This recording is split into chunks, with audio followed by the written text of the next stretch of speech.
I'd like to introduce you to Russell Ford. He's a partner at Owen White Solicitors. Hi, good morning. Hello. You're here at the franchise exhibition. Are you here to support franchisors or franchisees? We're here to support both. We've been at the exhibitions for many, many years. We've been involved in franchising since the mid-1970s.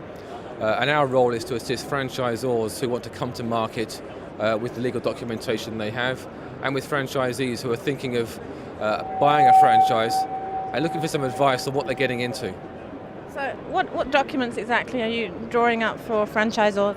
For franchisors, it's mainly the franchise agreement itself, which is the core document that will govern the relationship between the franchisor and franchisee for the next 5 years. We'd also help with a confidentiality and deposit agreement, so that a potential franchisee coming in to see you, they will sign this confidentiality agreement, which means that they can't just run off with your ideas and not sign up to you. They may pay a deposit as well, and you can use that for the initial cost you have in assisting them and answering their questions.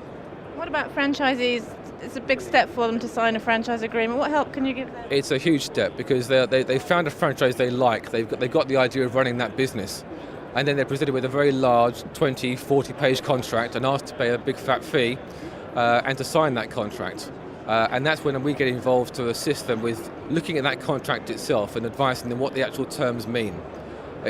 Most franchisors won't change the contract, but if the franchisee knows exactly what they're getting into, what the obligations are, what the rights for them are, and also what the obligations on the franchisor are, what the franchisor should be doing for them, the training, the support, that should be in the contract itself, so it's binding on both parties. And we provide them with a written report on that within normally 5 working days for a fixed fee. Does your work stop once the franchise agreement's been concluded then?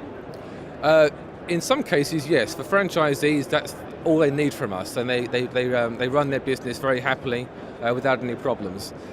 Sometimes disputes do occur, and you often see it from years 3, 4 and 5 onwards when the franchisee is doing very well, making lots of money, and paying what they may feel is disproportionately a higher amount for the support they're getting compared to the early years.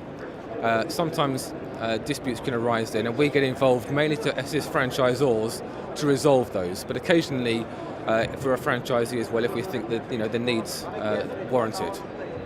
There are several franchise systems abroad, international ones, that are trying to get a foothold on the UK market. How can you help them? Well, we've aided a number of overseas franchisors bring their business to market in the UK.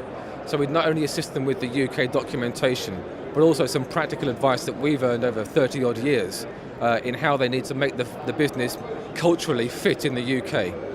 Can you help them with other things like the franchise manuals, or is it more the agreement? Franchise manuals are normally drafted by consultants or specialist manual writers. They are very, very long documents, and they need to really have a lot of input from the franchisor, because it's their system that's being replicated. It's not for a lawyer to write out how the system works day to day.